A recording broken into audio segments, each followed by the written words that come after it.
this is George. Not yet.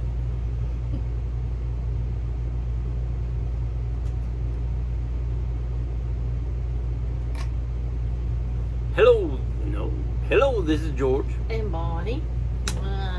And this is Adonis Sanctuary of Truth Classroom. We're starting something new. Well, it's not new, we're redoing it. We're bringing back going live on Facebook.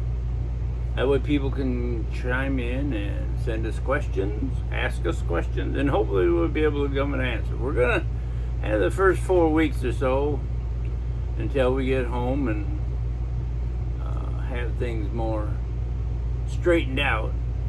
We're going to be a little rough around the edges, but we're going to try it. Right. We're still out in the camper, so we're flying high. You ready, hon? Yep. I don't know what that says.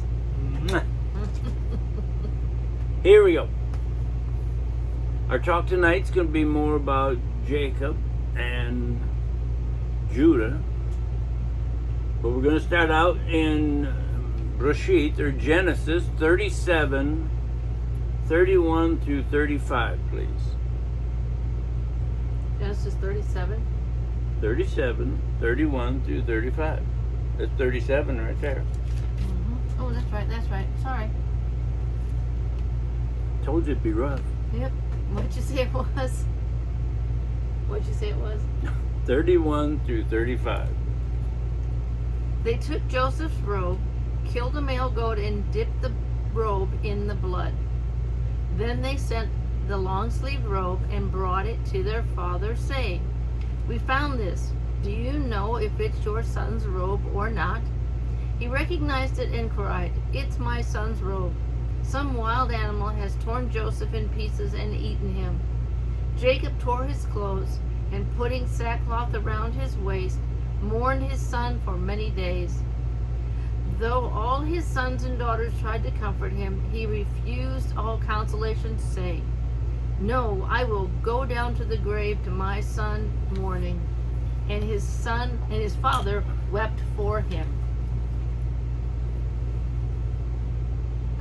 The ones, his brothers, who caused and did all that, tried to comfort him. "No, I will go to my grave mourning my son." Let's think about this. Jacob's sons deceived their father. Yeah, a little. How about looking up 27 in Bereshit, or Genesis, 27, 18, and 19.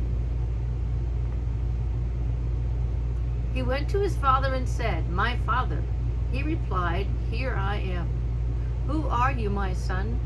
Jacob said to his father, "I am Esau, your firstborn. I have done what you've asked me to do. Get up, sit down, eat the game, and then give me your blessing." And that is not the only time Jacob used deceit to get what he wanted. Is it what goes around comes around for Jacob? Yeah, sounds that way. Was Jacob actually facing the consequences of his sins years and years before? Good point. Think about this. Most of the time, Jacob didn't see any immediate consequences for his actions. But you might say he sure is feeling them now, wouldn't you? His son, his favorite son, he thinks is torn up by animals. That's right.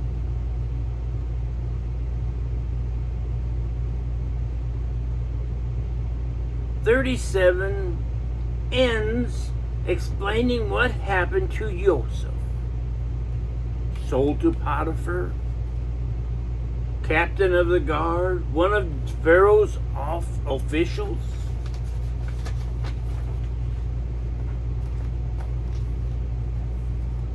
Now 38 talks about Judah. One of the brothers. And he is the one who, instead of killing Joseph, states, let's make a profit and sell our brother into slavery. Now I do believe that Judah, somebody else came from tribe of Judah. I think there was, Somebody. some big, Well, 37:27. Read that, please. 37:27. That's what this note says. I will do that for you, dear. If I can find it. Come, let's sell him to the Ishmaelites instead of putting him to death with our own hands. After all, he's our brother, our own flesh. His brothers paid attention to him. Oh well. Time has passed and I, Judah, must live my own life. Here's a short history lesson of Judah. We will see where Judah must have taken his family and moved back into his father's area again. See, he left, then he came back to his father's area. My sweetie's going to jump forward. We don't do this very often. But she's going to read 43, verse 8.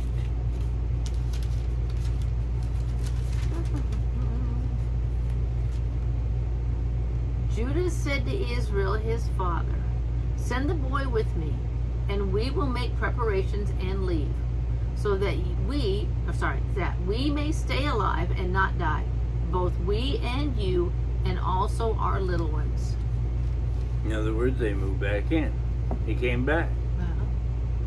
Now go to 38, 1 and 2. It was at this time that Judah went off from his brothers and settled near a man named Hira, who was an Adullamite. There Judah saw one of his daughters of a certain Canaan, whose name was Shua, and he took her and slept with her.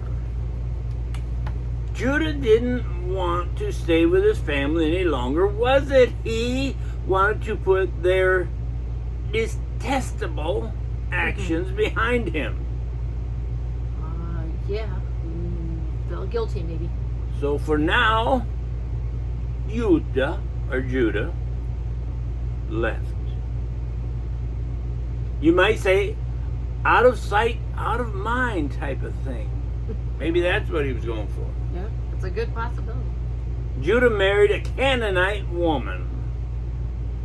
The family tree of that special person, Yeshua, was actually started with a Hebrew marrying a Canaanite woman. Isn't that what it states in Rashid 38, 1 and 2, which you just read? Yeah. Read it again, please. It was at this time that Judah went off from his brothers and settled near a man named Hira, who was an Adullamite, if I said that right. There Judah saw one of the daughters of a certain Canaanite, whose name was Shua, and he took her and slept with her. Now, when we went over these notes, my sweetie here thought I was wrong. Nope, you was right. It never says who he married. Only that his wife had sons with him. Now I want you to read that number 2 again, where you thought the woman he married was Shuna. Yeah. Then Judah saw one of the daughters of a certain Canaanite. Didn't give her name. The daughter of a certain Canaanite whose name was Shua. See, the certain Canaanite whose name was Shua. It doesn't state what the woman's name is. In some of the scriptures that I've studied and looked at going over this, it says that her name was Shua. But it does state that he had sons, and we're going to name a few. 38:3, please. 38:3. She conceived and had a son, whom he named Er. E-R. Oldest son, E-R. Now I'll read 38:4. She conceived again and had a son, and she called him Onan. I just realized it said she called him, not the first one he named it. She conceived and had another son with Judah, and she named him Onan. 38:5, please. Then she conceived yet again and had a son whom she called Shelah. He was in Kaziva when she gave birth to him. In 38:5, she has another son by the name of Shelah. Thank you. Now it's going to get interesting about these three sons. Don't worry, we're going to put them all together, and they're going to come up pretty interesting as far as we're concerned. Now it becomes kind of interesting. I don't know who wrote that. 38:6, please. Judah took a wife for his firstborn, and her name was Tamar. Judah got his firstborn a wife whose name was Tamar. Now that name will come up a number of times. But his firstborn, was an evil person, so evil from, read 7, please. But Judah's firstborn, was evil from Adonai's perspective. So Adonai killed him. From Adonai's perspective. It wasn't that his daddy thought he was a bad boy or evil. It even states from Adonai's perspective. In the eyes of Jehovah, was evil, and it states Adonai killed him. That's what my sweetie read. It says. And read 38:8, please. Judah said to Onan, "Go and sleep with your brother's wife. Perform the duty of a husband's brother to her, and preserve your brother's line of descent." Onan, son, go sleep with your brother's wife. What? Go and perform the duty of a husband's brother, so therefore you will preserve the line of descent for your brother. It is written as one of the Hebrew laws in Deuteronomy 25, 5 through 10. And it explains what you're supposed to do and what happens if you don't do it. Go ahead. Deuteronomy 25, 5 through 10. If brothers live together and one of them dies childless, his widow is not to marry someone unrelated to him. Her husband's brother is to go to her and perform the duty of a brother-in-law by marrying her. The first child she bears will succeed to the name of his dead brother, so that his name will not be eliminated from Israel. If a man does not wish to marry his brother's widow, then his brother's widow is to go up to the gate to the leaders and say, "My brother-in-law refuses to raise up for his brother a name in Israel. He will not perform the duty of a husband's brother for me." The leaders of his town are to summon him and speak to him. If, on appearing before them, he continues to say, "I don't want to marry her," then his brother's widow is to approach him in the presence of the leader, pull his sandal off his foot, spit in his face, and say, "This is what is done to the man who refuses to build up his brother's family." From that time on, his family is to be known in Israel as the family of the man who had his sandal pulled off. And Tom wrote us a comment that says, "Slave brother is worth more money than a dead brother." True. Interesting. Uh-huh. Okay, what did I just have you read? Deuteronomy 25, 5 to 10. Okay. Yes, we know that. Through her offspring, Deuteronomy was written, and yet it seems Judah knew of this rule or law from Adonai. This so-called law or command must have come straight from Adonai. And when Moses wrote it in Deuteronomy. My Makes sweetie's sense. going to read 38, 9, and 10. However, Onan knew that the child would not count as his. So whenever he had intercourse with his brother's wife, he spilled the semen on the ground so as not to give his brother offspring. What he did was evil from Adonai's perspective. So he killed him too. Here we have that word again. Ooh. We have that comment. What he did was evil from Adonai's perspective. So he killed Onan also. Now 38:11 shows us Judah was afraid of that happening to Shelah, his youngest son, or the next son in line. So we'll read 11, please. Then Judah said to Tamar, his daughter-in-law, "Stay a widow in your father's house until my son Shelah grows up." For he thought, "I don't want him to die too, like his brothers." So Tamar went and lived at home with her father. So Tamar went and stayed with her father and waited for Shelah to mature. Think about this. If this Hebrew law from Adonai wasn't that important, then why?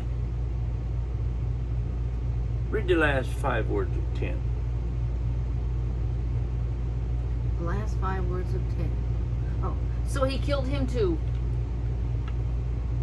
What Onan did by breaking that rule, that Hebrew law, it states Adonai killed him also. We found that by a brother making sure the brother who died had a son for his heir, because when his brother inheritance would be passed down and keep the line, and he might say the covenant would continue through the brother who died. It is interesting. So it seems that God killed Onan because he refused to fulfill his obligation to his brother Looks that way. because he didn't follow the law. His brother and Tamar, his brother's wife. He didn't fulfill that. Now read Breshit or Genesis 38:12, please. In due time, Shua's daughter, the wife of Judah, died. Then after Judah had been comforted, he went up to be with his sheep shearers in Timnah, he and his friend Ira the Adulamite. Sometime later, Judah, his wife, died. After his time of mourning, it seems he was ready to start the act of being the head of the family again by observing the shearing of his own sheep. Start to do something. The time for mourning was over. Get out of the house and do something useful. More or less what it says, right? Yeah. Now his daughter-in-law is told of this, that his wife died, and knowing or at least realizing what her father-in-law intentions were. He wasn't going to give Tamar, his youngest son. Tamar took action. By the reading that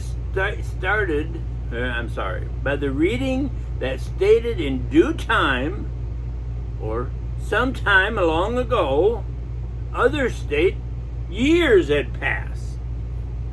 Tamar, the daughter-in-law, wasn't waiting for Shiloh any longer. She got tired of putting up with the lie and the deceit by Utah. My sweetie's going to read 38:14, please.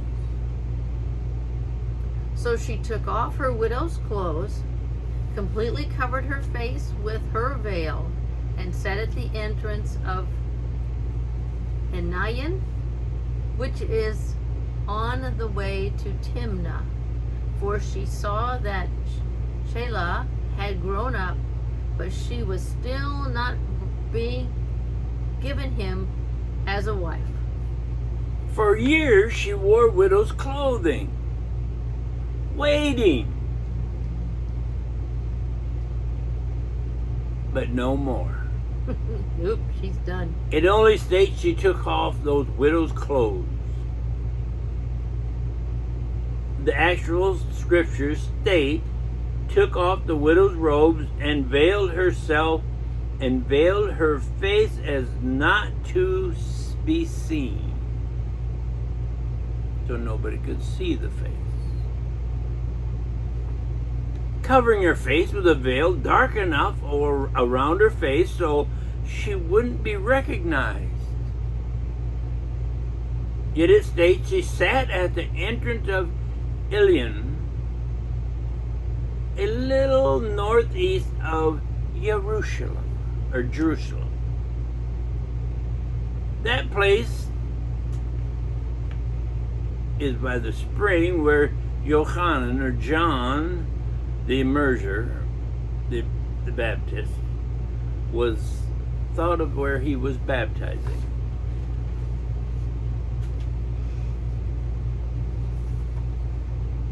Tamar sat at that spot. Think about this. Her just sitting there would not or should not have given Utah the idea she was a prostitute. Well, you'll find out later that could have been a good idea. Unless verse 14 tells only part of the story. Read the first part of 14, please. So she took off her widow's clothes. One more line. Completely covered her face with her veil. Covered her face, and when she dressed, or if she dressed, it came across to Judah she was a prostitute. Read 16, please. So he went over to her where she was sitting and said, not realizing that she was his daughter-in-law, "Come, let me sleep with you." She answered, "What will you pay to sleep with me?" Excuse me. Here's this Judah,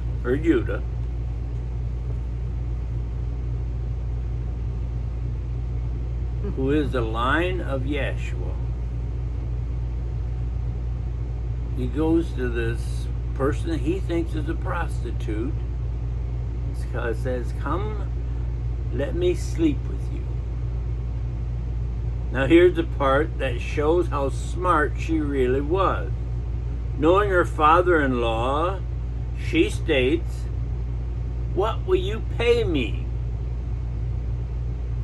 In other words, I know you don't carry money, and acting, you might say, like a prostitute, it's not free. That's what she said. What you going to pay me with? Read 17, please. Now, 17's interesting. He said, I will send you a kid from the flock of goats. She said, will you also give me something as a guarantee until you send it? I'll give you a young goat. You don't have it with you. Thinking about the goat. But it's a kid from my flock. But I gotta do that when I get home. What guarantee do I have that you will send it back to me, is what she's telling him.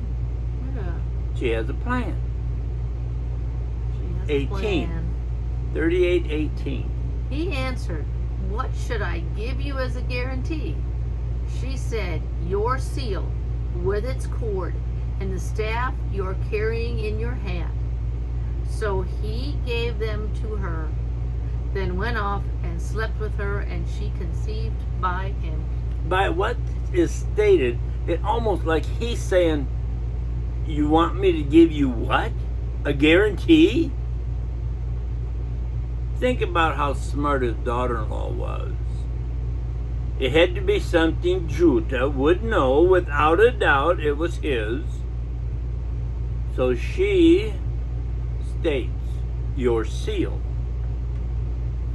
with its cord. And for extra noticeability, the staff you carry. Now, why those things? Why do you think those things? Really, why would Judah agree to leave his seal? That kind of confused me. A rich man's seal was his identification when he would authenticate any of his legal documents in life.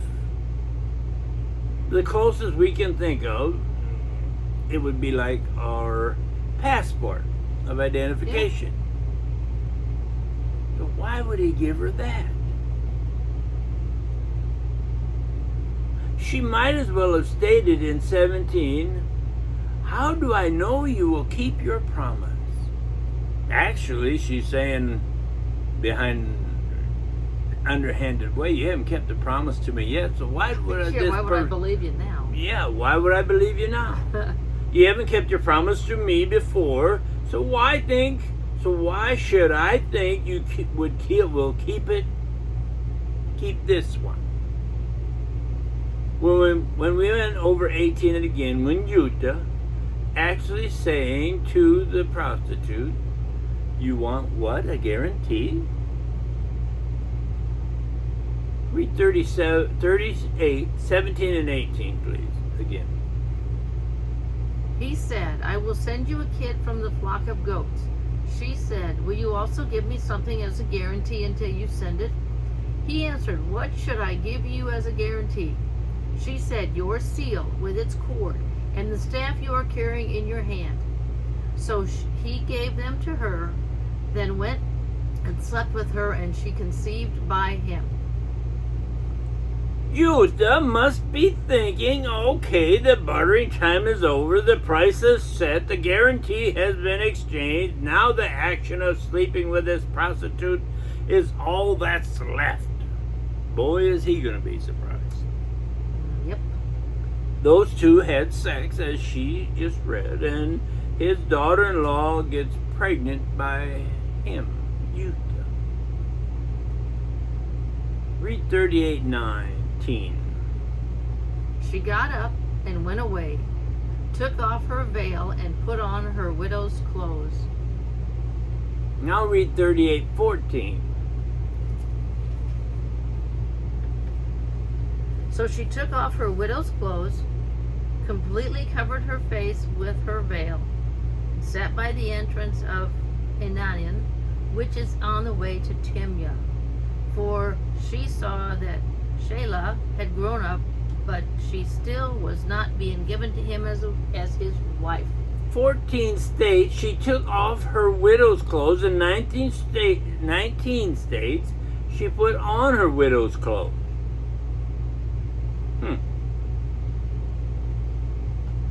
14 she put on the veil. after she took off her widow's clothes. And 19 took off the veil of her face and the veil that covered where she took off her widow's clothes. Our question: when she took off her widow's clothes, it only states she put on that veil.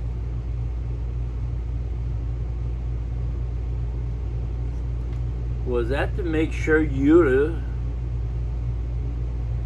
she caught Judah's attention? Maybe it's she knew that would draw his eyes to her. Look at her body, to give him the idea of a prostitute.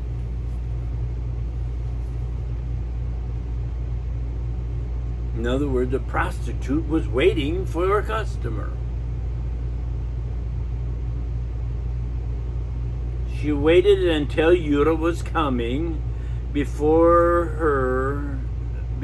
towards her, then made sure he could view enough to entice him. It worked. Yep. He saw enough to take advantage of this sexually dressed woman of pleasure, he thought. Yes, we know there will be professionals who will state at that time a woman wearing a veil is why she was looked at as a prostitute.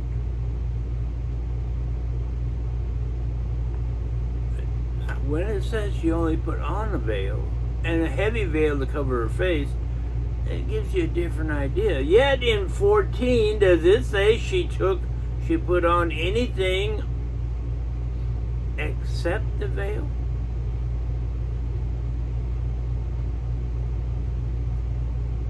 It's interesting. Mm-hmm. It doesn't And say in that. 19, does it state she took anything except the veil off? It seems she used every manner of enticement to do what she thought she had to do. Her body was a tool she used to get Judah, her father-in-law, to see he didn't keep the Hebrew law. In other words, that's what she was boiling down to. He didn't keep the Hebrew law, didn't keep his word, broke his promise to her. And guess what? We will find out her plan worked. Judah used his friend Haran to complete the agreement. The young goat to get the guarantee items back. Well, read 38, 20, and 21, please. Judah sent the kid with his friend, the Adumalite, to receive the guaranteed items back from the woman, but he couldn't find her. He asked the people near where she had been, "Where's the prostitute who was on the road to Anayan?" But they answered, "There hasn't been any prostitute here." The people knew there Oh. hadn't been any prostitute at their gate. Now think about that whole situation. While at the gate, she must have only exposed herself to Judah when she saw him coming. Otherwise, other people would have noticed her. Yep, you think so? You'd have thought so, yeah.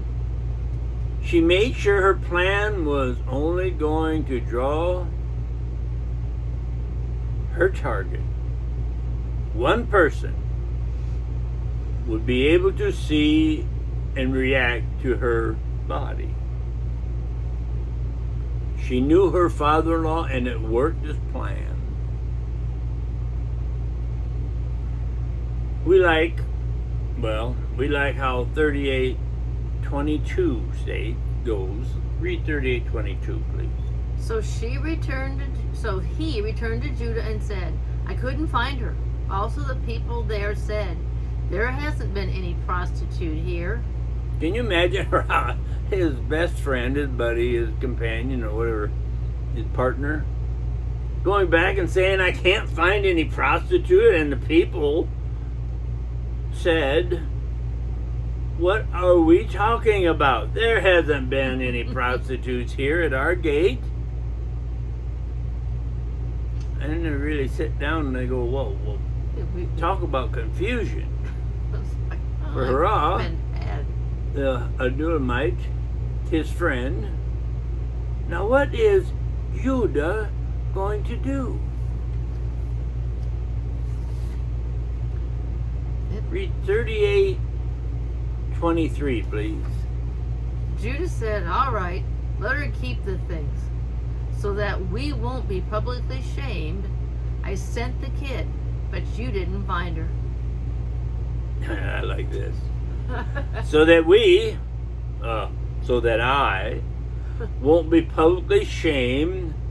The actual Hebrew word there, used there, is booze, B-U with a little roof over it, W-Z, and it's pronounced B-O-O-Z. Yeah, booze. That word in Hebrew means contempt, despised, oh my goodness, shamed, to be utterly disrespected. That word makes that stand out a little more when he says, so that Yeah. I won't be publicly shamed. He actually says, so I won't be booed. Utterly disrespected if people find out about what I did. That statement means a lot more than the English word used there. I looked up a few in the Bible, such as the laugh or laughing stock, or just the word, one word, shamed. Publicly disrespected for my actions. Judah didn't want that to happen. And by now, it's kind of interesting because Judah, the descendant that Yeshua came from, I like this last sentence for tonight. He only knew half the story. We'll find out later. Tomorrow, or next week. Next week, we'll find out what happened. And you know, everybody knows what happened, but do they really?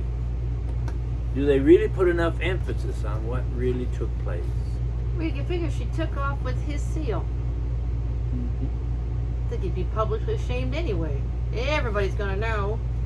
Well, I know. it might come down to that. Week. Tune in next week. And we don't know where we're going to be. We might be home for Tuesday. We might be still out on the road.